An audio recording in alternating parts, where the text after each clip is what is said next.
Well, it's been just over a year since the Cambridge Analytica data harvesting scandal broke, but a new report may pose new problems for Facebook.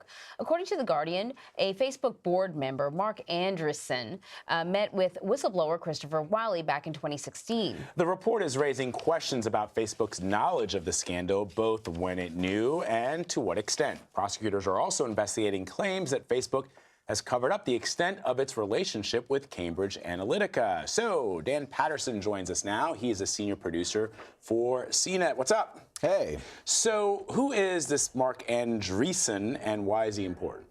Mark Andreessen is the co-founder of Andreessen Horowitz. This is one of Silicon Valley's largest venture capital firms.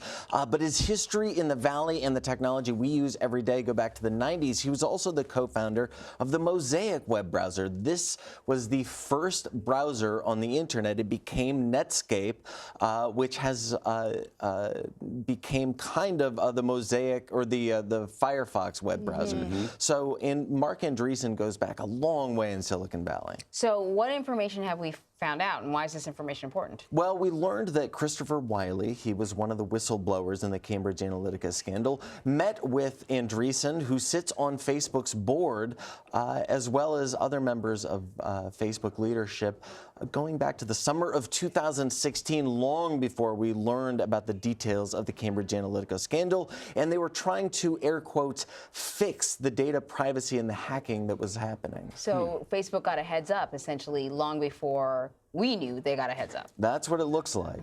So what kind of challenge could Cambridge Analytica pose for Facebook? Well, the challenge that we're seeing now is that many of the same people who worked at Cambridge Analytica still work for either the Trump re-elect campaign or for the RNC. And in addition to those employees, a lot of the institutional knowledge that was gained in terms of the mechanics of Facebook, how the platform's virality works, has been shared within the Trump campaign as well as the RNC. So we want to talk to you about something else now. 2020 campaign, right? The importance of social media. So I'm just reading this right here. That President Trump has reportedly spent $4.5 million on ads for Facebook and Google for the 2020 campaign in the last 3 months. Wow. That's more than the closest 9 Democrats so far.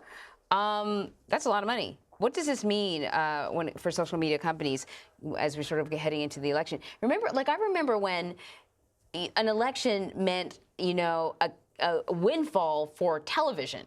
When it was an election year, you knew that, the local stations, the networks, they were going to make a ton of money. It looks like a lot of that money shifted to social media. Yeah, that's exactly right, Anne-Marie.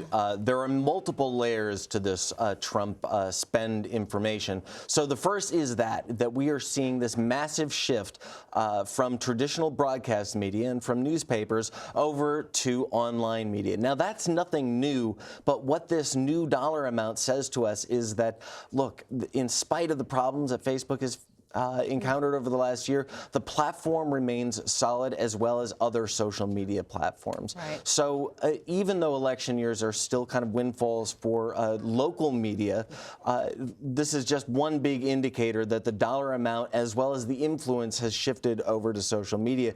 The other thing that this tells us is that, look, if it worked the first time, it'll work a second time. And this is where resources are being spent, not just in terms of that cash, but in terms of time spent by employees. Interesting. So I guess the question I have is, where we are constantly talking about Facebook and the spread of misinformation, the real spread of what is termed fake news, how will voters be able to distinguish if a presidential candidate is spending so much money and you don't know what's truthful, what's not, what's a campaign ad, what is not, what is misinformation, what is not? How is somebody going to be able to discern that? There are two ways of answering that question, Vlad. The first is you simply won't. The second is that all of these platforms have taken steps. Google is now in Google News started to float fact-checking information. YouTube as well is linking out to reputable sources. Facebook says that they're doing the same thing. They're trying to demonstrate within the post, who is paid for this. They have a whole library of political ads. However, that on Facebook has been fraught with problems, so they haven't really been able to figure out a solution going into what could be a pretty contested election. It's It's really fascinating, but it sort of, I think, to me, is another clarion call for why the importance of local news, local newspapers specifically, is so important. Because if you have communities where the reliance of news is from people who live and work in the community, that's always going to be a better, it's always going to give you a better understanding of the issues that are most important to your community than it is through a social media app. But that's a discussion for another day. Dan Patterson, always great to have you, my friend, talking about this stuff. Thank you.